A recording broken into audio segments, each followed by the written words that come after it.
Дренажный массаж үшін бізге арнайы мынадай валик керек болады. Мен оны полотенцедан орап жасай салдым. Содан соң баланы валиктің үстіне жатқызамыз. Массаж жасалу кезінде ең басты ескеретін нәрсе, омыртқаның үстіне ешқандай массаж жасалмайды. Дренажды массаж жасалатын аймақ баланың ең соңғы қабырғасы мен иығының аралығы болып саналады. Яғни осы аралықта өкпе орналасқан, сондықтан да осы жерге қазір дренажный жасаймыз. Жалпы дренажды массаж 3 кезеңнен тұрады. Біріншісі осылай сипалау арқылы баланың жалпы тері қабатын жақсылап қыздырып аламыз. Екіншісі ол уқалау және үшіншісі вибрация дейді, яғни саусақ ұштарымен соққылау.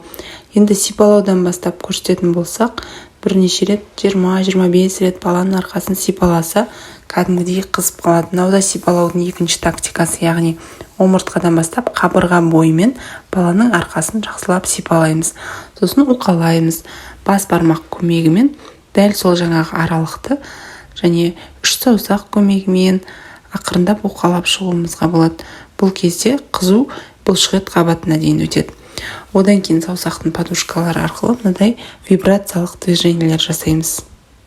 Бұдан бөлек соққылаудың тағы жаңғақтың жарты бөлшегі секілдетіп қолды мынадай ғып алақанды арқасына соққылауға болады. Бұл да дренажды массажға жатады. Және мынадай түрі бар, яғни бір қолдың саусақтарын екінші қол саусақтарымен соққылау. Бұл кезде де өкпеге әсер етеді.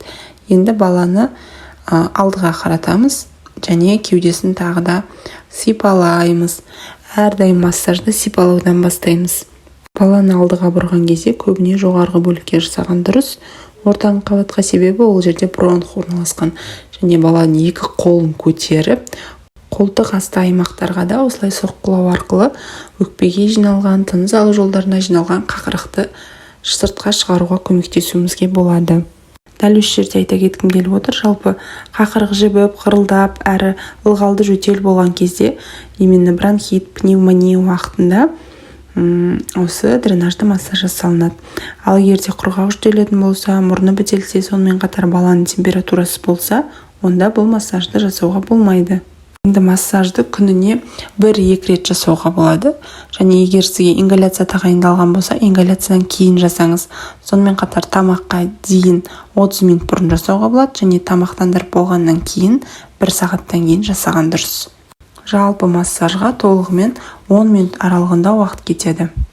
Алдымен баланың арқасына, кейін оң жақ және сол жақ қолтық астындағы өкпенің орналасу аймағына, сонымен қатар баланың алдыңғы бөлігіне де дренажды массаж жасап, солай аяқтайсыздар. Енді дренажды массажды жасап болғаннан кейін баланы қолдарыңызға аласыздар. Қазір мен видеода көрсететін болам. Қолыңызға баланы аласыз, содан кейін арнайы аптекадан алынған шпатель немесе қасықты жақсылап тазартып алсаңыз да болады. Қазір бұл сізге дренажды массажды соңында аяқтау үшін жасалынатын әрекет үшін қажет. Алдыңызға пеленка немесе осындай жабындыны төсеп алып, балаға басын еңкейте отырып, әрі қарай дренажды массаждың әрекеттерін жалғастырасыз. Ол үшін қолыңызды жаңағыдай сипалайсыз тағы да 1-2 рет, содан кейін уқалайсыз. Содан соң вибрациялық әрекеттер арқылы, яғни арқасын тоқылдатып ұрып, тоқ-тоқ деген дыбыстар шығады өзі. Ұрып, қолтық аймағын ұрып шығасыз, соққылап. Одан кейін алдыңғы аймақтан, алдынан көбіне оң жағына істейсіз, себебі сол жақта жүрек орналасқан. Сол жақты көбірек соққыламаңыз алдыңғы жағынан. Содан соң қасықты немесе шпательді аузына алып келсеңіз, баланың жөтел рефлексін шақырады да, келіп тұрған қақырықтың бәрін сыртқа шығаруға көмектеседі.